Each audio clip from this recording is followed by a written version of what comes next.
Welcome everyone to Already Cancelled. I am Peter, that is Tara, and we are going to talk about the Twilight Zone, Season 3, Episode 16. It's called Nothing in the Dark. So, full spoilers for the episode, as always. And this one notably stars Robert Redford, a young Robert Redford who's, bright-eyed and the harsh reality of the world and the truth that he will one day investigate in All the President's Men. Has not quite hit him yet, but he's here. The story is actually about an old lady who's refusing to leave her building, which has actually been classed as condemned, and they're going to demolish it, but she's refusing to leave her little basement apartment that she's got. And she's also terrified that death is coming for her, and that death has been coming to get her recently, and that she's very wary of anyone who comes to see her because they might be death, and they might be trying to take her away. It doesn't, even before you see the episode, given what I just said, it's not a million miles to assume that there's going to be some parallels to this building needing to be put out to pasture, and this old woman needing to accept that it's time. But yep, that's the gist of it. And of course, Robert Redford plays a policeman who is shot right outside her door and needs assistance, and she's very wary at first, but she does bring him inside and helps him, and he kind of becomes the conduit for the audience to who she explains a lot of her fears to and what exactly the episode is. So that's the gist of it. Tara, what did you think of Nothing in the Dark? I think it's great. It's a great episode. It's very... I was going to say, why is it great? I was going to prod you a little bit. Yeah, okay. I think that it is really atmospheric. I think it's really well directed. Good performance, well written. Am I ticking all the boxes? You're somehow ticking all the boxes without really saying anything. It's really quite spectacular. Yep. I mean, I concur. Okay, so you liked it too. I liked it. I liked it too. Yes. Well, I to start with the atmosphere, because I think the atmosphere is good. It's set basically in one little apartment. The only thing we get outside of that is literally the little entranceway to her, because it's like a little stairs coming down the side of a street, and it's snowing outside, so that creates a bit of atmosphere. It's kind of cold. She's so scared of anyone who comes to the door that the idea that she's not willing to help someone who's been shot, because he's like, hey, can you please phone an ambulance? Yeah, I'm dying. A man in uniform too. And she's like, I don't have a phone. It's like, well, can you go to your neighbour or something? Get an ambulance? I'm kind of dying here, woman. Although he never gets upset. This is maybe the first hint that he is in fact death, because she believes death can change faces, and she tells stories of people that she saw someone die on a bus, and she saw like death being near the person, but she knew it was death, and she's been wary about him ever since. And the reason why she can see him and no one else can is because she's close to the end, because she's nearly kicking the bucket herself. So it's an episode about refusing to accept that it's time to move on, but obviously both in her life, but also the building itself, all of which is basically explained by this character. There's he's like I don't know if he's like the head of the demolition or whatever, but he comes in. He comes off as like a foreman or something. Yeah. He comes in and he says, like, you have to move. You've been told multiple times this is happening, and if you don't move by this time, the police are going to have to come and take you out. But but he's very nice about it. He's like, look, if you need help moving stuff out, I'll get a couple of the guys. We'll come in. We'll help you move stuff and make sure you're okay. But he explains that look, this building is great and all, but it's literally falling apart, and it's not just it's the end. Condemned. Like, yeah, it's unlivable. But it's not the end of something. He doesn't look at what... I mean, this is a very spiritual way for someone who, demolishes buildings to look at their job. He's like, yeah, this is about making sure that a new building can be put in its place, a new life can start, a new place of residence, which is better for everyone. And I'm like... It's pretty on the nose of what's going on here.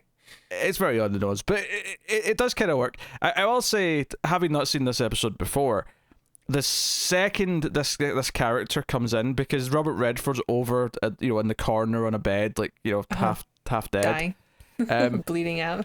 Within seconds of this foreman character coming into the house, I was like, okay, so Robert Redford is death, because the way this guy did not acknowledge that there was anyone else in the room, or more so the fact that I felt like if Robert Redford was really there and he was a real person, he would have shouted over, said, "Hey, can you get me an ambulance, yes, please? I've been shot.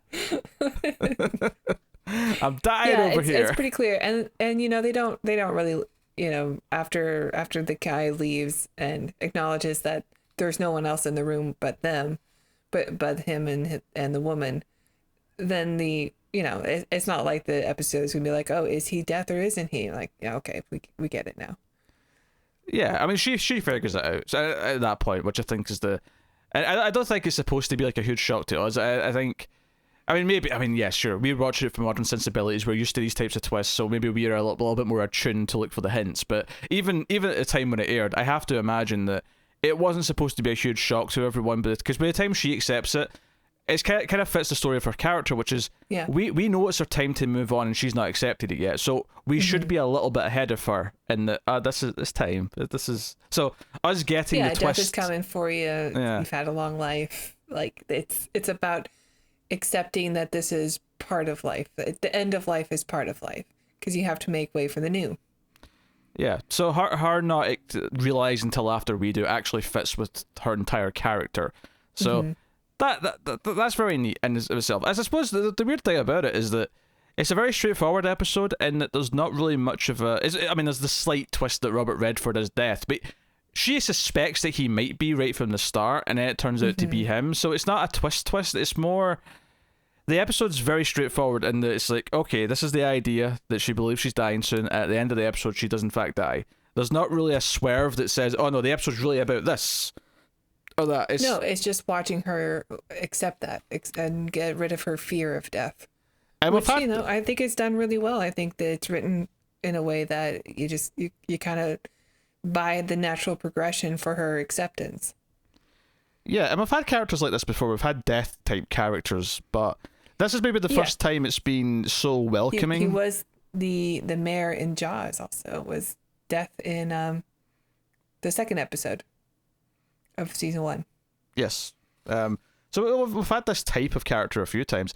I think this one's interesting in that it's not some character who's in the Old West, like one of those episodes was like, this was a character who's just going of old age. It was, I suppose technically that episode 2 was as well, because that was like the salesman dude, and he wasn't exactly living like a dangerous lifestyle that was leading to his early death. That was more the salesman one. Yeah, he was just I don't know why. He was maybe a heart attack. He wasn't a small man. Well, wasn't he saving the girl? Wasn't he like? Yeah, he did it to save the girl, but it was only because he was already supposed to die, and then made an arrangement for him not to die with death, but death still had to collect his soul, so he took the girl instead.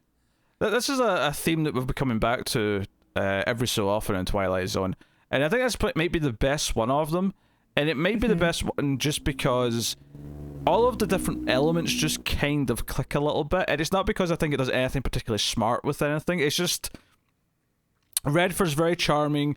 The old lady's just the right kind of paranoid, and the setting's a bit more low key. It's a bit more, because I think a lot of the other ones, they really overplay it, where the character upon learning tries to talk their way out of it, or they try to do, because this woman's just scared of it and trying to avoid it. It actually feels more real than any of the other examples I think we've had so far.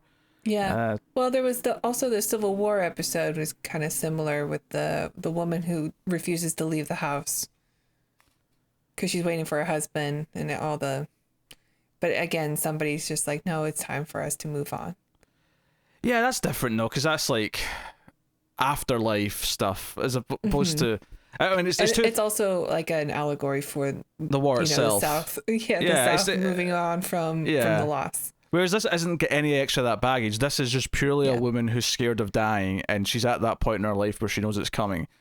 So it makes it feel a bit more stark, a little bit more real, and dare I say grounded, even though we have a character who's representing death, which inherently makes it feel a little less grounded. But and the idea that it's not so bad, it's not such a bad thing. It might be a young Robert Redford smelling at you, and that's Yeah, okay. and I mean the way it happens, it is very like welcoming. Like once he's in the house, he presumably could have taken her at any point, and she brings this up, or maybe he does actually, and and but instead he's like, no, I waited for you to like trust me and confide in me, and like, see, I'm not trying to like steal you. I'm trying to let you, um, you know, I'm trying to show you that this is just the next part of living is dying, and It it's comes not as across, scary yeah, it as comes you think. across a lot more like an angel who's trying to make you understand this part of the process, rather than someone. He's not here to collect a soul. He's not like here to get his payment. He's like, I'm coming for your soul, you nasty mean old lady. This is not Final Destination. Yeah. Yes, this is purely about helping her move on, and I think part of it, the idea that she has to accept that, it's not about pouncing on someone and be like, haha, I got you. Like it can't be that. No, it's like very gentle and Yeah. welcoming and warm feeling, and it's like, oh, it's actually kind of sweet. Yeah, I think that's what separates this, is that because it doesn't try to do anything else with it, it works really well. Which is funny because a lot of premises on the show, if they didn't add an extra element to it, I might critique it and say it doesn't do enough to like do anything else. But because it is the actual human drama for this character is well realized enough that it doesn't need like an extra twist or turn or an extra sinister element or whatever. Yeah, and when you think about all the things that happen in the episode, there's actually not very much that happens, but the episode doesn't feel drawn out at all. I mean, we've had some where, it takes place in one room with two characters, and it's like, okay, has it been 26 minutes yet? But this one like goes by real quickly, I think. Yeah, that's just good writing and using the time wisely. The episode breaks down really neatly into, the opening where she's hesitant to let him in. Once she does let him in, because she believes that, she touches him and says, oh, I'm not dead. Oh, you must be okay. Okay, I'll bring you in and help you. And then like I said, he acts as a conduit where he starts asking questions and asking for help, and she starts to explain why she's locked in here, why she's scared of death, explains the bus story. And we get a lot of the exposition through that conversation. And then, because the ad break in this one's quite late as well, because the ad break doesn't happen until I think the foreman character comes in, and that's like a good 15 minutes in, which when you're on a 25-minute episode is a bit further into it. And from there you have his speech, and then once you're done with that, you've only got a few minutes left for it's okay, it's time to move on, like it's time to accept that you're going. And there's that beautiful moment where she looks down, sees herself lying there in the bed, and Realizes that it was easy. Yeah. It was just a gentle touch. And she walks out with him and goes up the stairs, and that's kind of where we end it. It's one of these things where I almost feel like we came back to this because either Rod or whoever wasn't satisfied with the previous attempts to tackle this story, and if we get any more, I might actually be quite critical of like, no, you nailed it. Don't. Why are you doing it again? Stop it. So that's true. So we'll see, but this on its own works very well, and I think it not having any of those extra elements works in its favor, because it has 25 minutes to make you care about this old lady, to make you understand the concept of what's happening, and give her a send off. And I think if you add anything else into that, it could be more, I don't know, action packed, I suppose, if you want to use a phrase, but you risk it rushing through the extra ideas that it's trying to present. But you are right, there is episodes where you get two characters in the room talking and it feels like it never ends because there's just no story to tell. But there's a story to tell here, and each segment of the episode has a purpose. The big problem when we watch an episode like, say, Nervous Man, a $4 Room, I think that was one of them, where you just sort of have a halfway thing, go, this is padding, there's padding here waiting for him to do things. There's nothing like that in this episode. So it's a two-person, well, actually that's a three-person stage play, I should say, but it's a really tight three-person stage play. Yeah, very much so. I really like the performance from the woman as well, like just the constant paranoia and tension, and then all of that just gets released in the last minute of the episode when she walks out with him, and just was totally calm and somewhat like gleeful to step outside. Like it's just everything that was her whole life before was just afraid of dying, and now that's just gone. Just the relief that she has is very well depicted. There's a balance with that character, I think, as well, which is well handled, because she's not a likable character, really, because she's not supposed to be.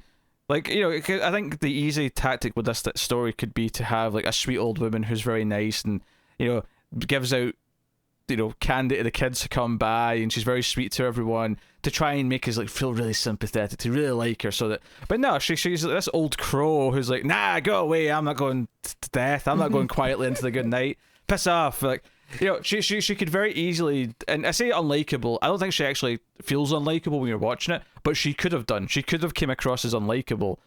So there's a balance there of having that type of personality, but not going down the route of us going, well, hurry up and die. Like, I'm ready for you to go. Come on. Right. But you don't. There's just enough intrigue as to, okay, why is she scared of death? Why is she... Because the fact that she believes death is a man, or death is something that can swap faces, is okay, that's enough of that Twilight Zone supernatural element to keep you kind of hooked. Well, we sort of get some of those details as why does she think this, even though I think most viewers the whole time are like, okay, this is, you know, just an allegory rather than it being going to be super in-depth as a, you know, like a scary story where death's coming for people. Right. Yeah. So Death isn't a wolf in sheep's clothing. He's just there to, I don't know, he's not really a wolf. He's just like, that's just his job. Yeah. So, no. And there's a nice little touch, actually. Rod Serling's his intro, he's actually in a mirror, and the camera pulls out, and it reveals that he's in a reflection. That mirror actually ends up being kind of vital later on, because that's how she confirms that he's not real, because she looks in the mirror and he's not there, which... I feel like today you would never write that, because to us today that means vampire, with no question. Yeah. And it's not that vampires didn't exist then, because of course they did. Well, I say exist, you know what I mean, in fiction. They were well known. Vampires were a well known mythology. But yes. I feel like today, I think if I was writing a story with this premise, I wouldn't use the mirror as a way to show it, because to me that says vampire. It's connotations of vampire. You don't want to go down that path. But I guess. I mean, it still works. It just shows that something is not of this world. Oh yeah, I'm not critiquing it. I'm not saying it's like it works in the episode when I'm watching it. It's just I'm thinking about it after the fact now and going, yeah, I don't think a writer would do this now, because it's just it's too attached to the vampire. The trope, yeah. Yeah, but yeah. So no, it's a sweet episode. It's a sweet episode with atmosphere. And yeah, I really, really like this one a lot, actually. And it was really nice to see a young Robert Redford. I mean, he's acted, you know, in stuff that, I mean, it's not that hard to find a young Robert Redford in film if you wanted to, but, you know, he does have the right face for warmth and welcoming. Yeah. And he's good. He's good. He's a star. I actually think the Foreman character, even though he's a bit on the nose, I actually think he's got a very warm kind of presence as well when he gives his speech about why, tearing down the building's not a sad thing, it's a new beginning, it's, you know, it's a new thing, and it's like, okay, yes, she has to go so that new life can take her place, and yada yada yada. And I say that because it's almost boring to actually spell it out, because it's just so obvious, but it's a sweet message in and of itself. Like I say, this was a perfect story for a 25-minute episode. If this was a 40-minute episode, it would have probably sucked. Probably. Any more, try to stretch this out any more, would have probably buckled the whole thing. But for its runtime, it had a perfect amount of content and a perfect amount of drama and intrigue. The writer also did Penny for Your Thoughts, and I think a couple other pretty good episodes we've watched. Okay. But that one, I think it's a standout. Yeah. Is this George Clayton Johnson you're referring to? Yeah. Mm-hmm. Oh, it's cool.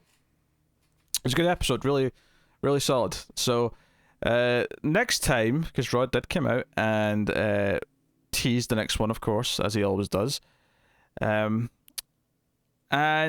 I don't really remember much of what he said here. That's because sometimes he'll like maybe give like a genre. I remember him talking about pallbearers, and the title even having that word in it, but I don't remember anything specific he said.